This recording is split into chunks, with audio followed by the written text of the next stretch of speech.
They've accepted the fact they can't trail in versus keeper like Visage, and I think it's okay to be more afraid of an Alchemist free farm than PL free farm, because Alchemist that we had one was it in the MLG term? Yes, it reached. I think it broke the record GPM in a competitive match.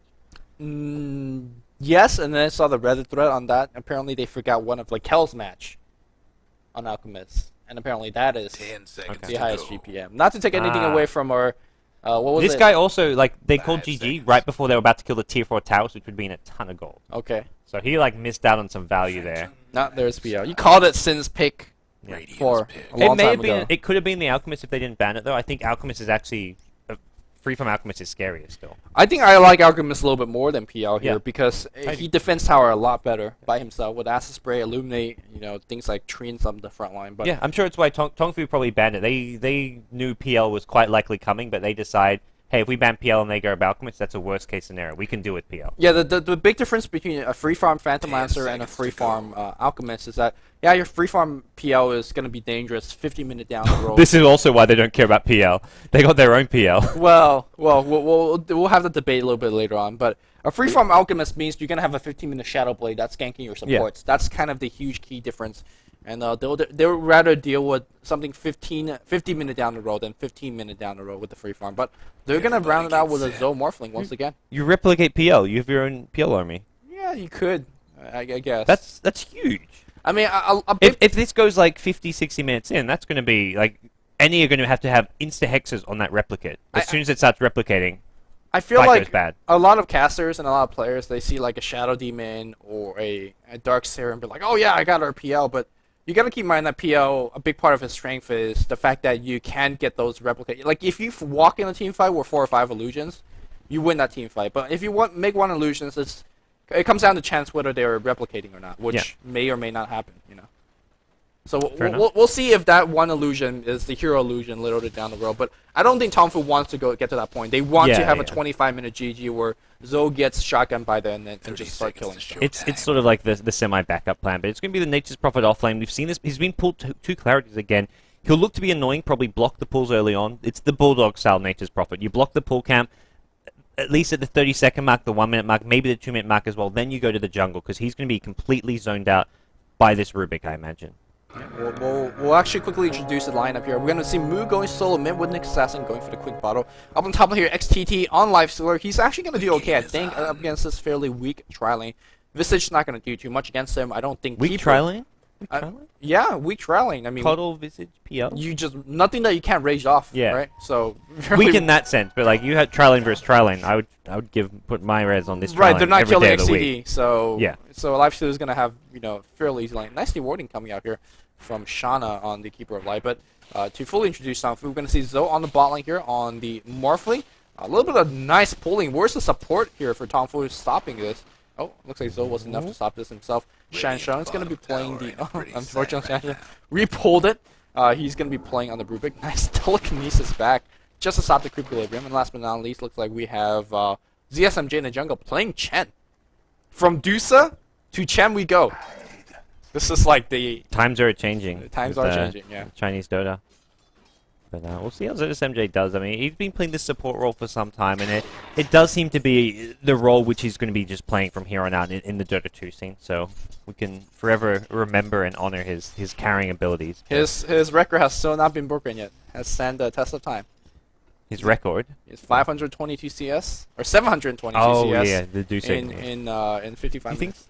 Well, oh, at that time, I thought you At meant the like time. there's been higher CSs, yeah, but No, not counting. Like nowadays, Dota 2 counts neutral kills. Like keep in mind, neutral kills wasn't counted then, so that's true. it will never be broken as the record. I'm gonna say that. Back in the top lane, XCD doing a little bit of pull himself. So yeah, this is what I mean. Like the supports can't really harass off the Lifestealer. Lifestealer could do whatever he wants, including this. And if you're Visage, if you're Keeper, in fact, they're going to be focusing a little bit more on their own jungle. We've seen in Game 1, Shauna did a lot of this in the jungle. And whether that's effective or not, I think it remains up to debate. I don't think it is, to be honest. And this is good. This is amazing for an offlane Lysol for two reasons. He's getting farm at the neutral camps, and then it also pushes out the wave, because Radiant Creep Wave doesn't come. He's going to get XP and farm. He's playing this offlane role really well. So I think this is a nice addition to the TongFu team. Well, let's see how we're doing in the middle lane here. Moo, nice and pale, baiting out a phase shift out of Shiki. 10-3 for Shiki here, and Lifestealer, or not, sorry, Nyx Assassin, excuse me, 6-2. So Actually, imagine Shiki dominating this lane thanks to the fact that he does have the range advantage. Yep, XCT still being as annoying as ever at top lane, just trying to poke and prod at some of these support heroes, and it's like you say, they just can't zone him out.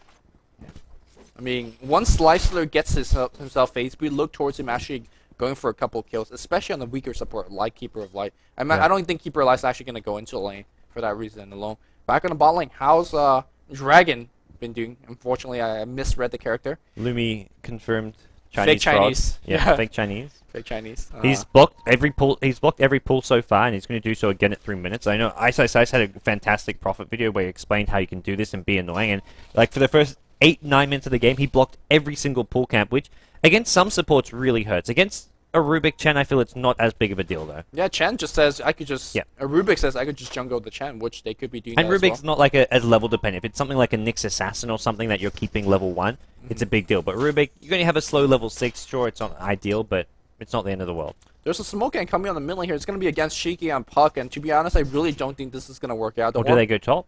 Or they have to go top. Right? Definitely, it's not going to work out mid. Do they have detection available against a PL though? Yep, 1 sentry. Okay, 1 sentry. That's gotta.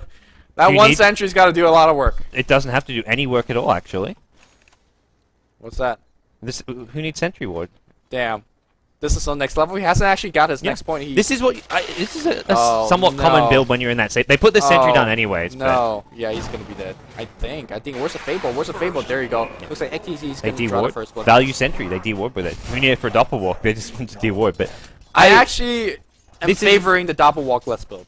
Yeah. I support this build. It's something where you think you have a safe lane against an offlaner. Going no doppel walk or like no points. You get maybe 1 point later on, like when like level 5, 6, 7ish. Is actually okay, I feel.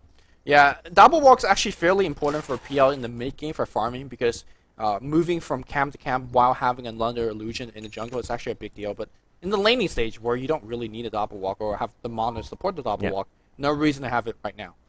Yeah, and these supports can just stay top now because Zhou, even if Prophet comes back, he's going to win this lane. He's got such a level advantage there. Prophet's just gone into the jungle now, and they're doing the same thing they did last time with this Prophet Keeper Light. Keeper Light stacking and helping get these big neutral creeps nice and low over in the big camp, but then Prophet comes in to finish them off to try and get that Midas up as fast as possible. It still feels very slow. I mean, I'd rather just see him just jungle straight from level 1.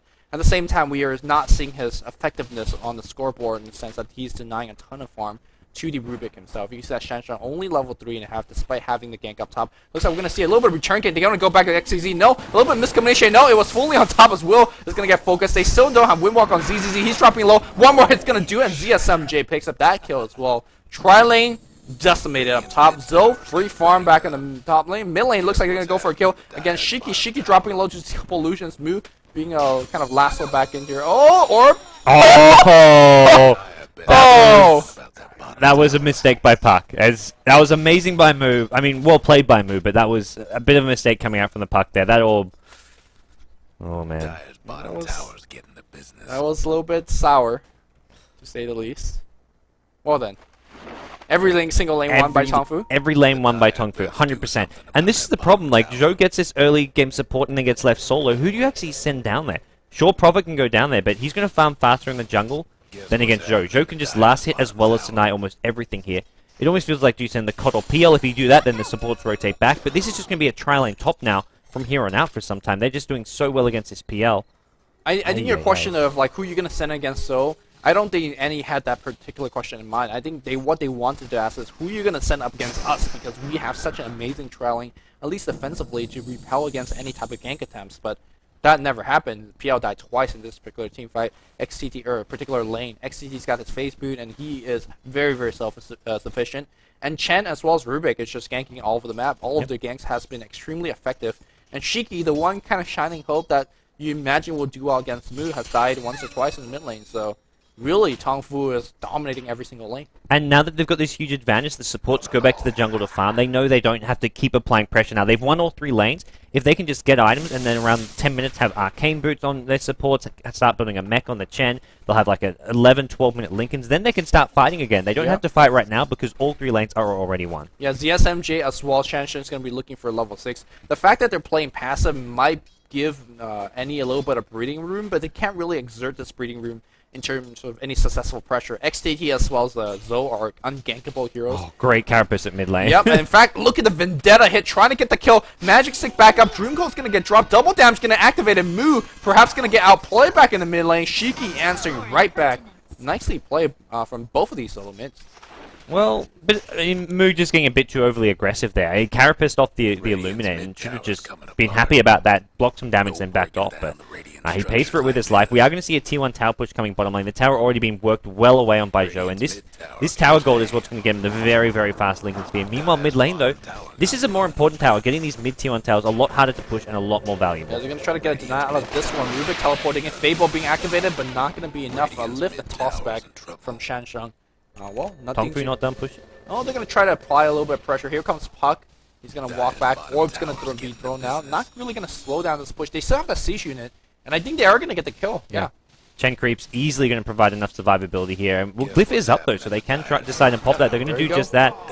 This will stall maybe to give Puck time to go in for a deny. They're still going to look to go for this tower, and there's nothing that can be done about it. Chen gets the last hit, which for TongFu, it's like, Zhou doesn't get, but make sure it doesn't get denied. Yeah, it looked really close. I thought, in fact, Puck had a deny, but close enough. But back in the top lane here, how has ZZZ been farming? His allies has been doing a very good job kind of trading for towers, defending towers on their own right.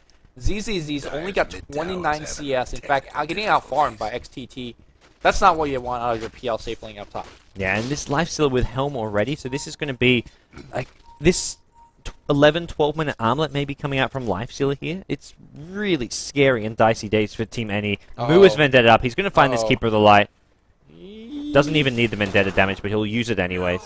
Yep, that's going to be a free kill. That's the difference that we saw out of Moo in this particular game, as well as Shiki's level 1 or game 1 Nyx Assassin gameplay. I mean, again, you can see that NE very similar to game number 1 has Central on the mid lane, but they were not really being able to keep track of Moo as well as they did, or maybe the supports are just slightly out of position. You make a couple mistakes against Nyx Assassin, he just scales very highly in terms of levels. You talk about Queen of Pain as a hero that perhaps you don't like as much on the mid lane. Very similar in the sense of Nyx Assassin. He needs those ganks to be effective, effective mid-game heroes. And so far, Moo is finding those ganks both in the lane and outside the lane. Yeah, Moo is doing a really smart job. That rotation around the tower, knowing they're not going to have like a central between the T1 and T2, is just great game sense. He knows he can't just go straight down mid lane, because any team against Nyx Assassin will have sentries there. He's already up to like 1,200 gold here. Probably going to look for a fast Blink Dagger, 4-staff, even go for the Dagon. It's not the worst in the world. Yeah, it's not the best either. Yeah. Yeah, I think you go for your Blink Dagger and set up a couple of spells. You don't really need to go for anything fancy because your team is doing so well in comparison. Zoe, by the way, in fact, not going to be going for a Lincoln Sphere, or if he is not going to be starting out, it looks like we have missed another kill. Solo kill back in the mid lane. Puck, not expecting him to die there. I think he used the Vendetta damage after the Impale. Really, really nice bit of play there from Moo, as he's now going to find himself the 10-minute rune as well at bottom lane. And ZSMJ getting close to a mech on his Chen, so everything going right for TongFu. So back to Zoe, what do you think he's going to be going for? A Perseverance back into Lincoln Sphere? Blocks a ton Every of now stuff. and then there's like the straight Skadi build from Morphlings. That was like an old Dota 1 style build. Sure. But the way that he's pressuring tower right now makes me think Manta style. I don't think that's bad either. Yeah. Do you go straight Ultimate Orb, or do you get the Asher first, so if that's okay? I think Ultimate Orb first isn't bad. I just wonder whether he's like, oh, the secret shop's right here, let me just pick up what I need. So maybe that's I think he just didn't need the Perseverance for the regen this game, maybe. I think you open up with the Ultimate Orb, you could literally get any item. Like, every single item that Ultimate Orb turns into is a good item for Morphling. Yeah. So, we'll see how it goes. Well, middle lane, there's going to see some pressure from Zhou there now. He's taken both towers at bottom, realizes he wants more tower gold, more farm, more money. He's going to be mid lane. But the rest of his team are actually going to be towards top, pressuring this, slowing down the PL farm. PL doesn't even have a drums of endurance. He's 0-2, 40 CS. In 11 minutes? This is disastrous. This is not Spirit Breaker charge. No, I wish it was a ZZZ Spirit Breaker. That's what we'll call it now. After one game, after 18 minutes of gameplay, we'll call it ZZZ Spirit Breaker. Well, he was the one playing it. I'd rather see him on Spirit Breaker than the PL, but he's probably wishing it was on Spirit Breaker right now. I'm pretty sure he was, because he's saying, I can't really kill anything with this hero right now. And I don't think he's going to be killing much this game either. Well, T1 tower at top will go down uncontested, I imagine. They're just going to keep on pushing. No reason to really stop here, I feel, and it's going to get really hard for NE to do a whole lot, because this is an armlet lifestealer. Mech going to be coming shortly on the Chen, and even without the mech, they still have the Hand of God, and fighting into that is not going to be easy. Yep, and you see that Zoe is going to be... Well, actually, ZZ's making the rotation in mid lane, trying to farm. They're not going to do anything there. And Zoe going to be basically farming 2 lanes at once. TP's back in the bot lane. Probably wait for him and defend this one very, very easily. And then if he wants to relocate back in the mid lane, or replicate back in the mid lane, because he still got his puck illusion there. And all this time he's getting tower gold as well from his team pushing all these towers at top. And they're poking at Roche. This is... I guess they can go Roche. This is like... I think that ward may have spotted them, though. The ward spotted... They spotted Treants going to the Roshan pit. They should... I think they know. Well, let's see if Mu is going to be brave enough to walk into that Roshan pit. They're TPing to the tier 1 bottom, so this to me says, hey, let's stop them Roshing. I mean, the Roshan is dropping quite quick here with them down. There's no sentry. This is... we may just see a GG call if this Roshan fails. I mean, Zoth's rotating and Rubik's rotating. Here comes this is disaster. Well, Hanavgat comes in, and you can see Mu just thinking about it. All ZZ trying to make it out there, but Mana Burn, and here go, he's going to get popped. Roshan's going to get picked off very, very easily. Are we going to see some huge play out of Puck? Dream Call stolen. Being lifted there, and Orb coming in and trying to steal. No, nothing being stolen. Here comes a 2-man, 3-man Dream Call from Shansheng. Shiki dropping low. Shiki, no, looks like Keeper Light's going to be the first one to die. Puck has no escape. On his own coil being broken. Yep, Puck's going to be dead as well. GG coming out any second now. Yeah, it's complete. This game is completely over. Look, calling it how I see it, there is no coming back at this point for Team NE. They've lost every single lane. That was like an all-in. We've got to... Let's just try and take Roshan. I don't know what else we're going to do. Ward spots them going in. TongFu come. They steal it. They win a team fight. The net worth, everything, the gold graph is now over 10,000 gold. We're just 30 minutes into the game, but it's even worse than that. It's a PL, your main carry, who's got a drums at 14 minutes and only just picked up that drums, not looking at any sort of item progression moving forward. And the core heroes on TongFu's side, Morphling and Lifesteal, both got a ridiculous amount of farm. I actually love the decision to go down into the Roshan pit like that, but I think they needed a little bit more support. Sentry were down against the Nyx Assassin. They've been doing a very good job in terms of keeping him track in the mid lane, but since then, there hasn't been enough. And of course, you got to make sure... I mean, the basic prerequisites of making that kind of Roshan sneak, you got to have that smoke of the seat. I'm not too sure why they didn't do it. Maybe just really kind of unable to deal with the massive amount of pressure that TongFu is exerting all of the map. You see XTT by himself is zoning way through 4 heroes for this tier 2 push. New element, they're going to just try and stall this push. They did get a bit of gold because they got the Roche. They actually got the Roshan last hit the puck, so that got some a bit of gold. But a bit of gold is not going to help them against this TongFu assassination squad. Nyx Assassin catches out the Keeper Light, and Keeper Light being dead is actually a big deal because that means his tier 3 tower can be sieged at least for the next 15 seconds without that Illuminate spam. And they're sieging against it regardless. Yeah. They're going to back off. TP top? Yeah, they don't want to give PL any free time. No, he's got to replicate up. He could. He's not going to come back. No, they're backing off. It's okay. Like you defend the tower, you make sure that PL's not farming bit. They got a ton out of it, and Blink Dagger on Nyx Assassin. He's going to be looking for a lot more solo kills as well. He's up to another 1900 gold. I think we are going to see a couple of Dagons coming out from TongFu because one of the best items that you can possibly get when you're this ahead is Dagon because you are going to be just shredding these very low HP heroes apart. Yeah, and Sansheng, he finds himself an urn, and there's your gem pickup here. So they're going to get complete, utter map control. In one reason is the PL invis, but I feel more importantly is just to de-ward every dire ward on the map. And once they have no vision, there's nowhere they can really farm all that safely. Yeah, you don't want your Nyx Assassin to be walking past sentries as he's trying to pick up more and more heroes and then get counter-picked off. So that detection is actually a very, very key component of his successes. So Mu still saving up his 1800 gold. I'm very curious to see how it goes. Meanwhile, a big gank up top on Zoe. Is this going to work against the Lincoln Sphere? Silence going to be up on top. There's going to be... where's the Strength Morph? Strength Morph is going to be there. Waveform back out. Yeah, it looked pretty good. Not going to be enough. Drum's going to get activated. Slow on top. Makes a replicate. Zoe needs one more Waveform. Jumps to the right side. Still jukes. Tree's going to get broken as well. Nice pick off. That took all 5 heroes. New thinking about it. He wants to go right back in. Yeah, he sees Shiki. They are going to go on Shiki instead. Nice chakra magic to bring him back up to full. Not going to be enough though. Shiki, one more hit away. He's going to be able to orb back out. No, he will not. Looks like Moo's going to pick up the solo kill. No, back on the back line here. Shansheng has the Fable, drops on everybody. XTT comes in, gets one more kill. Can they do enough? Yes. Looks like ZZZ Blink Dagger forward, providing the vision. ZZZ is going to get picked off as well. They want a little bit more. Shana's going to get back out. Where's Zoe out of this? Still dead? Yeah, I was quite sure that he was going to buy back out of this, but... Yeah, if he maybe doesn't have the boot to travel or any way of getting back into the fight, unfortunately, but Sansheng's doing his best Fenrir impression, man. He's stealing the Dream Call early and now getting the Illusionary Orb as well. But he's not quite Fenrir level. Meanwhile, Mu is going to... Jeez. Blink Vendetta Strike. That's going to be the kill. One of the Oh, things and XCT just goes diving past towers. Oh, not going to actually get the kill on Will, or maybe with Sanshake's help. There's your puck orb in, and now they are going to get this Visage. Oh, blinks into an Impale. Oh, cheeky. That's the GG right there, I feel like.